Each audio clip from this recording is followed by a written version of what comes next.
네, 오늘 유병헌 씨의 시신이 발견됐다는 소식이 전해지면서 이 각종 의혹과 이 추측들이 쏟아지고 있는데요. 조금 전 국과수에서 유병헌 본인이 확실하다는 발표를 했음에도 불구하고 여러 가지 의문점들이 제기되고 있습니다. 네, 유병헌의 죽음을 둘러싼 의혹들 전문가와 함께 짚어보도록 하겠습니다. 범죄심리 전문가 프로파일러 배상훈 교수 나오셨습니다. 어서 오십시오. 안녕하세요. 이 유병헌 씨 두 달 넘게 이 검경의 수사를 따돌리고 이 도피를 이어가다가 유병헌 씨로 지금 확인된 변사체가 발견이 됐습니다. 그런데 이 변사체가 발견된 곳이 지난 5월 25일이었죠. 그 유병헌 씨가 최초로 머물던 곳으로 이제 추정이 됐던 순천 별장에서 2.5km밖에 떨어지지 않은 매실밭에서 발견이 됐습니다. 먼저 이 최초 신고자, 이 시신을 발견한 신고자의 그 녹취 듣고 대담을 나누도록 하겠습니다. 그 매실밭에서 이 네. 주민 박 씨가 발견을 했는데 최초 이 신고자의 이 녹취부터 듣고 대담 이어가도록 하겠습니다. 돌아다녔는데 사람 죽어 있더라고요. 근데 부페가 다 돼 있고 타이도가 다 반대 줄어넣어가지고 거기만 핵 틀어져갖고 있고 그래요. 다른 거 없어. 신부 옷 운동화도 갖다 딱 한쪽에 딱 벗어서 갖다 간절히 놔두고. 네. 방금 이 주민 박 씨 이제 녹취에서도 그랬지만 너무 부패돼 있고 노숙자인 것처럼 이렇게 알았다. 근데 5월 25일 날 그 흔적이 발견된 뒤에 6월 12일 날 이제 시신이 발견됐다고 이제 이 주민이 경찰에 신고를 하지 않았습니까? 18일, 한 네. 17일 사이에 이렇게 시신이 빨리 부패했고 또 유병헌 씨의 행적도 좀 여러 가지 의문점이 듭니다. 어떻게 보십니까? 기본적으로 이제 그 부패 부분이 시신의 그 빠른 백골화 정도는 사실 이례적인 부분이라고 말씀 많이 하십니다. 이거 제가 봐도 많은 시신을 봤을 때 사실 그렇게 좀 일상적인 보통의 상황은 좀 아닌 상황이라고 보여집니다. 물론 그건 조건이 있습니다. 말하자면 습도가 높거나 하면 여러 가지 조건 때문에 빨리 부패할 수도 있지만 네. 이 정도까지 사실은 좀 무리가 있는 것이고요. 네. 만약에 이제 그렇지 않을 경우, 만약에 25일 날 별장을 빠져나와갖고 거길 산을 헤매다가 거기서 이제 죽을 맞았다. 라는 것이 지금의 이제 흔히 말하는 하나의 시나리오라고 본다면 네. 다른 것이 상상할 수 있다는 거예요. 만약에 시간이 안 맞는다고 하면요. 그럼 다른 제3의 장소를 갔다가 왔을 수도 있고 제3의 장소에서 뭐 피살을 당했을 수도 있고 그래서 유기됐을 수도 있고 이런 것들이 좀 몇 가지 가능성이 좀 상정될 수가 있습니다. 그런 면에서는. 네. 네. 네, 좀 조금 전에도 국가수의 발표가 있었음에도 불구하고 의심이 솔직히 사라지지 않는 상황입니다. 그러니까 변사체가 유병헌 씨의 것이 맞냐 이거에 대해서 아직도 의혹들이 굉장히 많거든요. 하나씩 좀 짚어보도록 할 텐데요.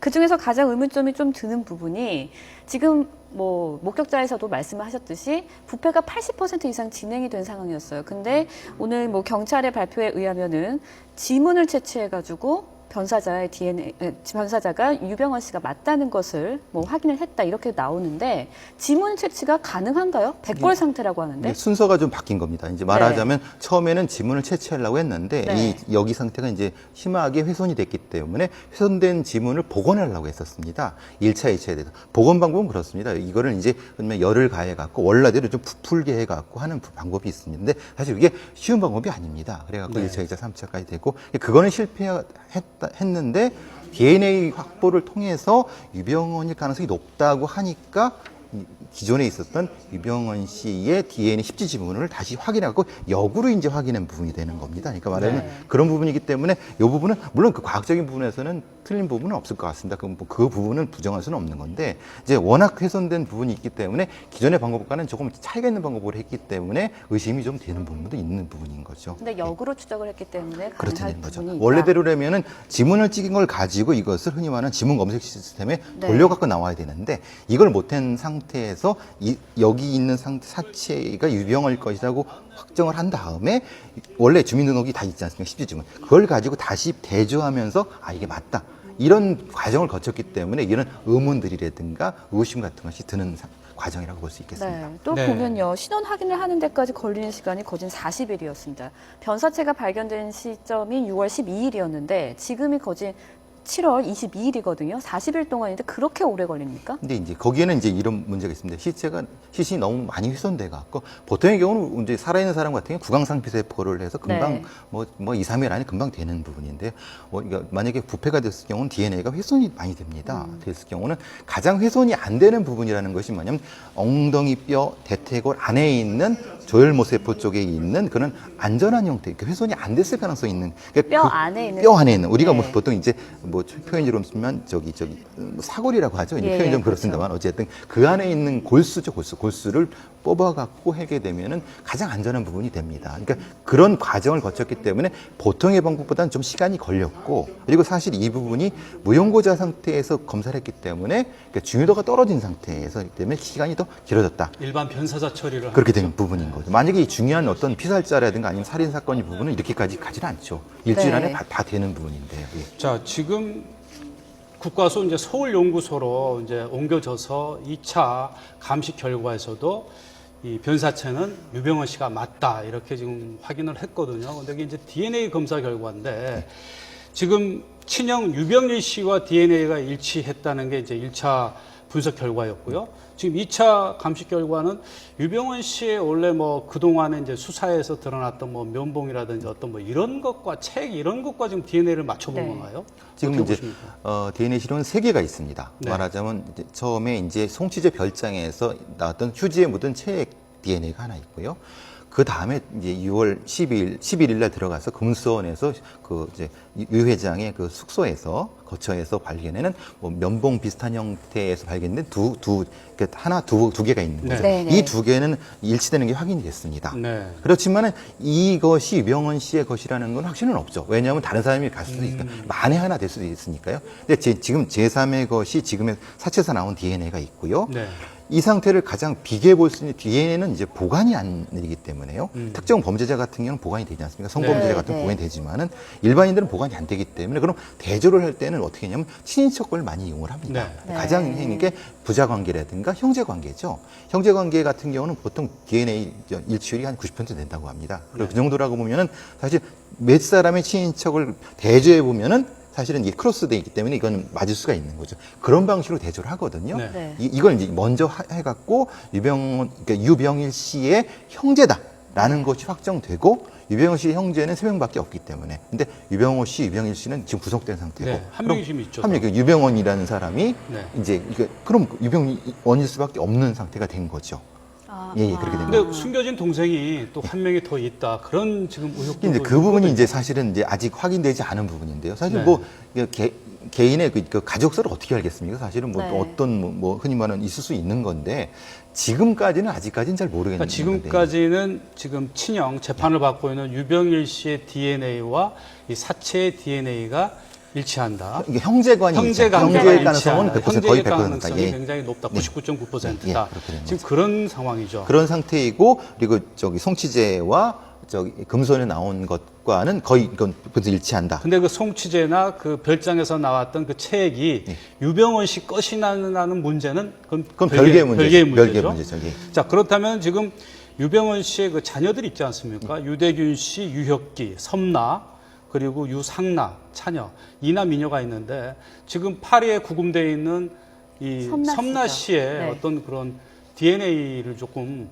머리카락이라든지 머리카락이라고. 이런 걸 부자지간, 부녀지간 관계마저 확인을 한다면 더욱더 이제 그건 거의 뭐 100%가 100% 되겠죠. 확인이 근데, 될 텐데. 예, 문제는 이제 프랑스의 사법권 안에 있기 때문에 그것도 또 똑같이 이제 그런 방식일 거니까 영장을 받아가 거기에 이제 아무리 그 채취를 함부로 할 수는 없으니까요. 그럼 그것도 차라리 이걸 이제 한국으로 이제 범죄 인도를 한 다음에 하는 것이 더 빠를 수 있다는 겁니다. 유대균 이중적으로. 씨와 관련한 그 어떤 흔적이나 체액 같은 거 전혀 없나 보죠. 유대균 씨도 지금 노출된 게 거의 없습니다. 네. 아주 없다고 봐야 되는 겁니다.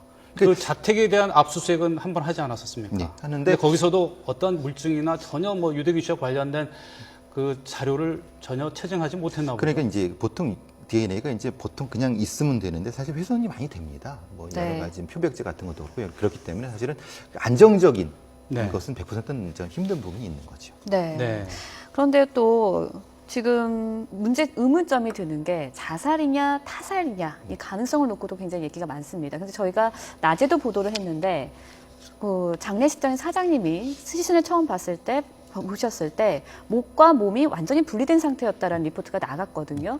그 부분에 대해서는 어떻게 생각하세요? 근데 보통 이제 이런 상태 백골화되는 시체 부분에서는 그것도 여러 가지 경우가 수가 있을 수 네. 있습니다. 여기 약한 부분인 경우는 분리되는 부분, 자연적으로 분리되는 경우도 있는데 보통 경우는 자연적으로 분리되지는 잘 않는다고 합니다. 이제 강하게 되기 때문에. 근데 이제 그런 불가능한 건 아니기 때문에요. 그렇다면은 거기에 대해서 이제 그걸 가지고 이제 타살을 확정하기는 좀 애매한 부분이지만 그것도 조금 이례적인 부분이 있다라고 네. 부분이 있을 수 있다는 거죠. 그런 네. 면에서는. 우리 배 교수님은 범죄 심리 분석 전문가시니까요. 유병헌 씨의 그동안의 이 도피 행적을 추정했을 때 그 5월 25일 순천 별장에서 머물렀던 흔적을 뭐 검경이 확인을 했다고 하는데 그게 사실이라고 하면 6월 12일 날 그 매실밭에서 변사체가 발견됐다고 이제 주민이 신고를 했는데 그 즈음에서 그 6월 초, 5월 말에 유병헌 씨 관련해서 뭐 밀항을 시도했다. 그리고 돈까지 뭐 줬는데 뭐 그걸 거부에 당했다. 여러 가지 그 유병헌 씨 행적을 봤을 때 이 자살을 했을 심리 상태라고 보십니까? 근데 이제 먼저 자살했다고 한다고 하면 말이죠. 전제는 그겁니다. 그 당시에 여러 가지 정보가 많았습니다. 사실 근데 이제 나쁜 정보들, 말하자면 이제 교란시킨 정보들도 분명히 있었다고 얘기를 하고요. 그걸 다 떠나서라도 이제 말하자면은 이제 그 상태에서 자살할 수 있는 어떤 심리 상태라든가 혹은 그 사람의 성격적인 특성상은 사실은 자살할 수 있는 사람은 많이 아니라고 봅니다. 네. 말하자면 굉장히 자기가 강하고 프라이드도 강한 사람이기 때문에 그리고 상당히 여러 가지 어떤 흔히 말하면 뭐 굉장히 투쟁력이 강한 사람인 거죠. 그런 상태라고 아무리 그 혼자 고립돼 있다 하더라도 그 상태에서 자살을 했다라는 거는 사실은 저는 좀 부정적인 생각을 많이 가지고 있습니다. 네. 또 이렇게 변사체가 발견될 때 상태를 보면은 반드시 누워있는 상태로 발견이 됐다. 이렇게 나오고 있거든요. 그럼 이거는요, 타살 가능성으로 봐야 되나요? 아니면 자살 가능성으로 봐야 되나요? 근데 그 상태가 사실은 섞여 있는 것 같습니다. 말하자면 우리가 보통 이제 다른 거 다 떠나갖고 이제 네. 우리가 그 물에 빠져 투신하려는 사람이 신발을 이제 가지런히 벗어놓는다 그런 말씀을 하지 않습니까? 네. 그러니까 마음의 정리를 하고 뭔가 하는 생각할 수 있는 시간을 갖는다. 그러면 자기가 그것과 자기가 중요하게 생각하는 어떤 책이라든가 물건들을 자기 가까운 데 놓는다. 이런 두 가지 정도로 봤을 때는 자살의 것도 맞지만은 네. 문제는 너무 자살스럽다는 겁니다. 네. 지금 상황이. 네. 그러니까 너무 자살스럽다는 거예요.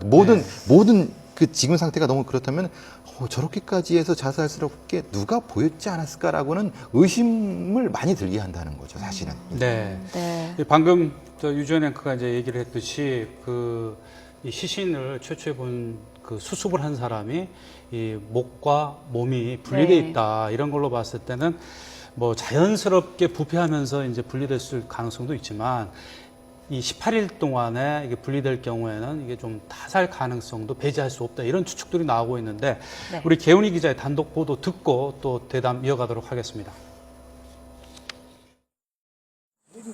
유병헌 씨로 추정되는 시신이 발견된 장소입니다.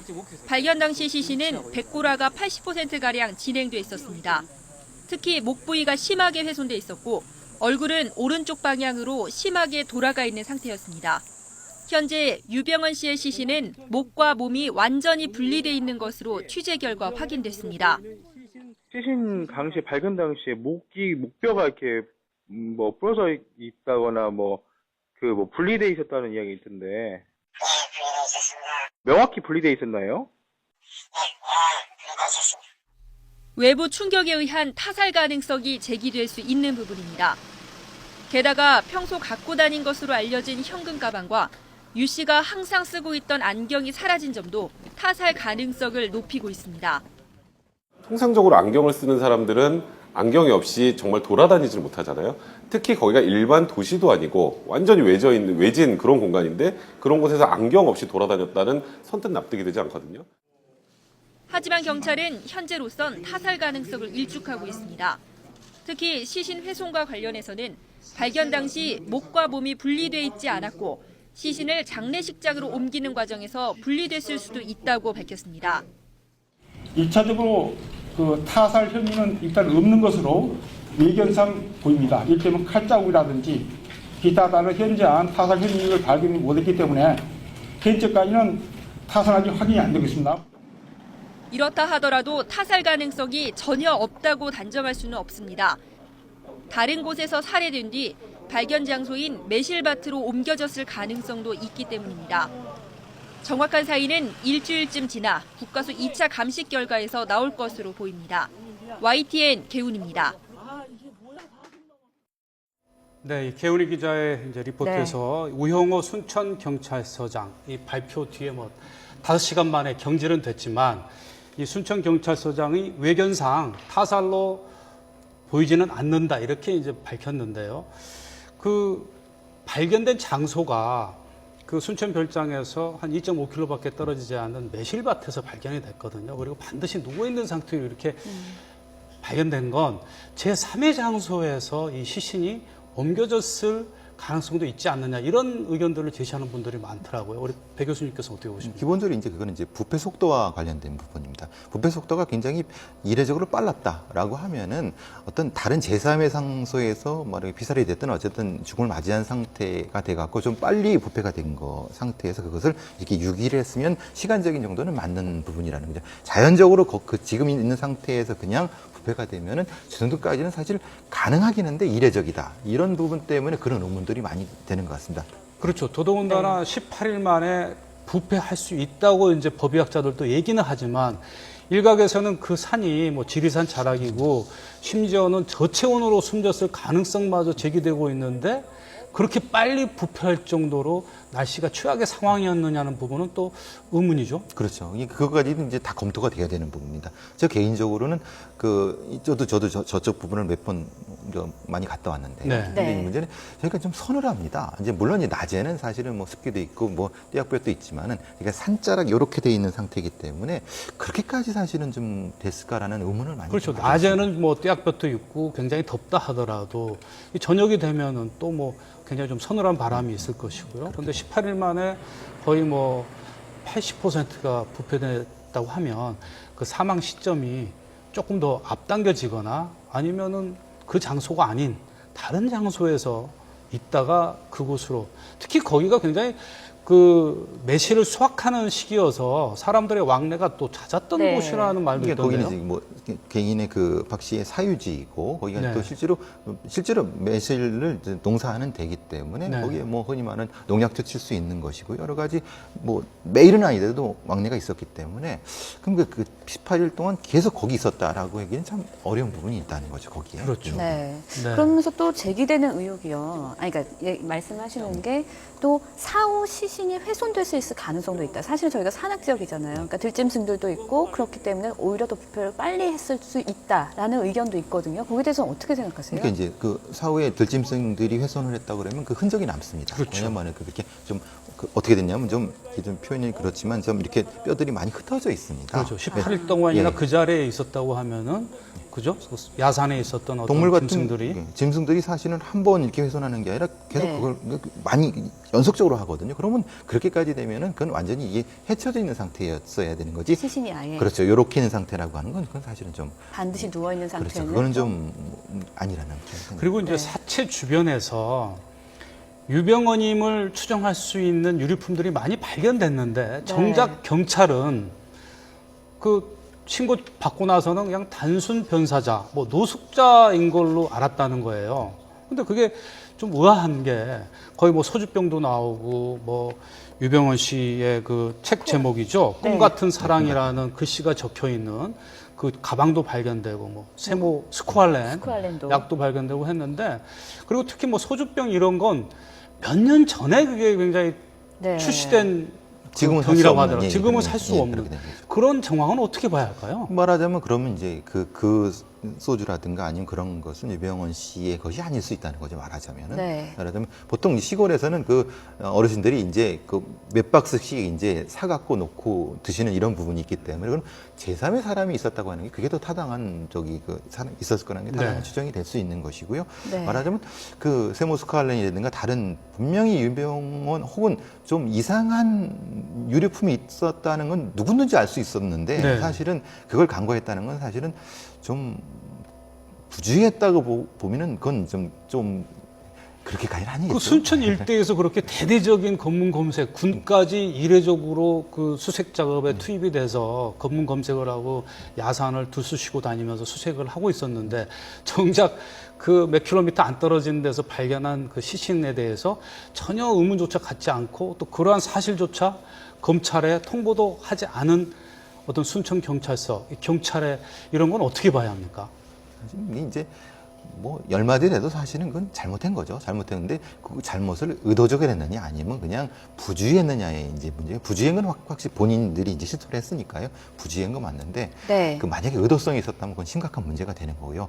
거기까지는 생각하기 쉽지 않습니다만은 어쨌든 심각한 초동 수사에 미흡함이 있는다. 이건 분명하게 책임을 져야 되는 부분이라고 보여진다는 거죠. 네. 또 하나 의문점이 드는 게 왜냐면 사실 유병헌 회장은 그 주변에 굉장히 협력자들이 많았고 도와주는 사람들이 많았는데 왜 혼자였나 이런 부분도 굉장히 사실 의문이 되거든요.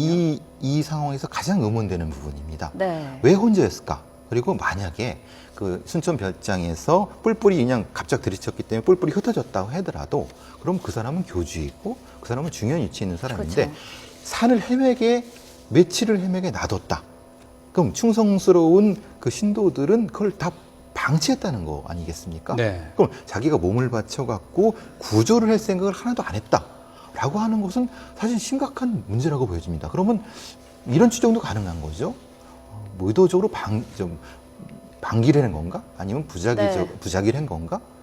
이렇게 본다면 사실은 그래서 이제 그런 얘기가 타살 얘기가 많이 나오는 것이 네. 그런 부분이라는 거예요. 내부 권력 수쟁에 의한 타살도 분명히 가능하다라고 하는 그런 얘기가 바로 그 지점에서 나오는 부분이 그렇다는 거예요. 또 네. 그게 의문점이 드는 게 가장 중요한 게 안경이잖아요. 저도 안경을 쓰고 지금 방송할 때는 렌즈 끼지만 안경을 안 쓰고 돌아다닌다는 건 정말 상상을 못 하거든요. 근데 그 부분에 대해서는 어떻게 그러니까 생각하세요? 그것도 사실은 굉장히 의문나는 부분.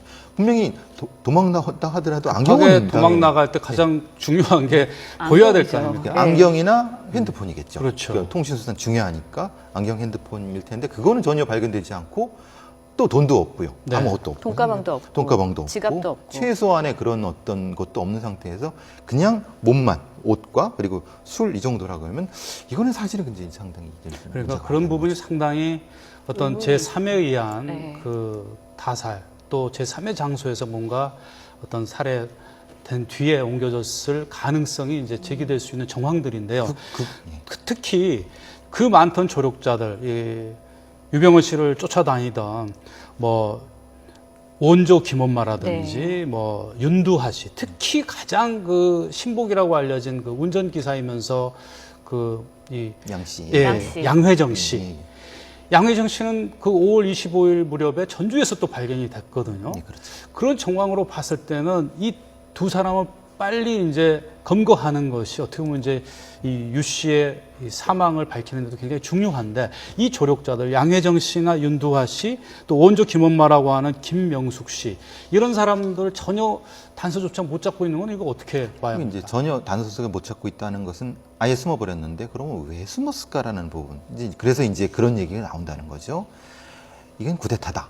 뭐 이렇게 얘기하는 내부적인 구원파 내부의 내부 알력 관계 그렇기 때문에 그런 의도적으로 제거를 했을 수 있다. 말은 다른 이걸 빌미로 기여를 해갖고 그런 어떤 사실 소설 같지만은 일견 타당한 이런 얘기들이 나올 수 있다는 그러니까 그런 유병헌 거죠. 씨가 잡힐 경우에는 유병헌 씨가 수사기관에서 뭔가 이제 얘기를 해야 되고 또 유병헌 씨 차명으로 된 재산마저 다 압류되고 했을 경우에 구원파의 어떤 존재조차 불투명해질 수 있다. 또 구원파 내부의 세력 간의 어떤 갈등 때문에 지금 어떠한 모종의 이러한 지금 상태는 그런 거죠. 지금 상태는 어떻게 보면 구원파 그분들한테는 어떤 가장 안정적인 거죠. 왜냐하면 책임질 사람이 죽어버린 겁니다. 네. 그러면 그 많은 그 재산들 같은 경우는 다음 교주가 이어받겠죠. 그러니까 국가에 뺏기지 않아도 되는 상황. 그러니까 물론 뺏기지 않을 때는 재판을 해봐야 되겠지만 지금 상황에서는 그 가능성이 좀 있다고 이제 법률가들이 많이 얘기하시더라고요.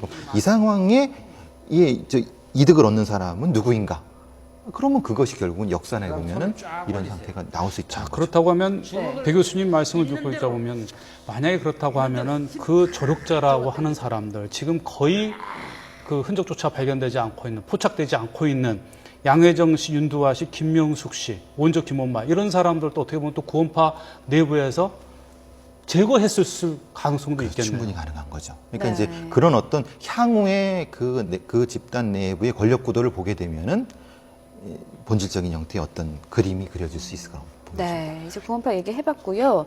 이번에는 또 장남 대균 씨의 행방에 대해서도 지금 찾고를 있는데 아무래도 심리적 압박에 대한 이야기를 계속 하고 있거든요. 특히 장남 대균 씨가 알려지기로는 마음이 여린 것으로 알려지고 있는데 대균 씨가 받는 심리적인 압박 어느 정도일까요? 이제 기본적으로 이제 황태자 증후군이죠. 자기 스스로는 아무것도 해놓은 것이 없고 다 아버지의 돈과 아버지의 후광을 입어갖고 거기까지 됐고 뭐 자기 돈도 많이 쓰면서 이렇게 했는데 네. 결국은 아버지 때문에 자기가 있는데 아버지가 이제 무너졌으면은 본인이 버티긴 상당히 힘들 부분인 거죠. 심리적으로는 거의 무너진 상태라고 보는데 문제는 그걸 그 시점 그걸 알았는가 못 알았는가 언제쯤 알았는가. 그러니까 만약에 모르는 상태에서 지금 알았다면 굉장히 충격이 컸을 텐데 만약에 이전에 그 유병헌 씨의 어떤 그 이 죽음에 대해서 혹시라도 알았다고 하면은 그건 좀 다른 해석이 나올 수가 있는 거죠. 네. 6월 12일 날 이제 최초로 그 유병헌 씨로 추정되는 시신을 발견했다는 제보가 들어왔는데 그 즈음에서 그 핵심 조력자들이 많이 뭐 타이반 자의반으로 이제 검경에 붙잡혔고요. 또 부인 권윤자 씨도 마찬가지고 형 유병일 씨도 그 구원파 시살 그 금수원 부근에서 붙잡히지 않았습니까? 그 상황을 보면 그 핵심 조력자들이라든지 아니면은 그 가족들은 유 씨의 죽음을 혹시라도 알고 있었지 않을까? 그 그런 개연성은 어떻게? 네. 전제는 그겁니다. 이제 뭐 그 제가 아는 이제 뭐 경찰 분들 얘기를 들어보고 그러면은 뭐냐면은 사실은 저기 그게 잡힌 거냐? 네. 그냥 잡혀준 거다. 그렇죠. 그렇게 네. 말하자면 이제 네. 뭐 이제 가서 잡은 것이 아니라 일부러 와서 잡은 건 아니지만은 그런 부분이기 때문에 말씀하신 그런 방향이 분명히 일리가 있는 부분이라는 네. 거죠. 그런 면에서는. 네. 자, 앞으로 마지막으로요. 이제 유병헌 씨의 그 시신이 거의 이제 확인이 되지 않았습니까? 그렇다면 이제 검찰과 경찰은 계속해서 수사하겠다고 하고 있거든요. 그럼 가장 중요한 것은 이제 핵심 조력자들, 그 양회정 씨라든지 원조 김엄마 네. 이런 사람들을 검거해야 될 것이고요. 또 유대균 씨도 잡아야 되는데 어떻게 해야 되겠습니까? 근데 지금 상태에서는 도피 조력을 한다는 게 사실 의미가 없어진 거죠. 왜냐하면 죽어버렸기 때문에 네. 그럼 그렇죠. 도피를 했는 거 어떤 게 그건 이제 법적인 성립이 안 되는 부분이고요. 네. 그럼 지금 세월호 참사에 대한 책임을 물어야 되는 유병헌이라는 사람이 죽어버렸기 때문에 그럼 그것을 이어받는 그걸 이제 책임을 물어야 되는 다음 사람을 찾아내야 되는 그러니까 사실은 이건 이제 법적인 문제가 이제 돼야 되는 부분이 되는 거죠. 그러니까 네. 그 검거보다는 사실은 법리적인 부분을 가지고 네. 이제 치열한 법정 소송을 통해서 그것을 그냥 구상권 행사하는 그런 방식이 될 것 같습니다. 그런 면에서는. 네. 네. 오늘 도움 말씀 고맙습니다. 네. 네, 지금까지 범죄 심리 전문가 프로파일러 배상훈 교수와 함께했습니다. 네. 고맙습니다. 고맙습니다.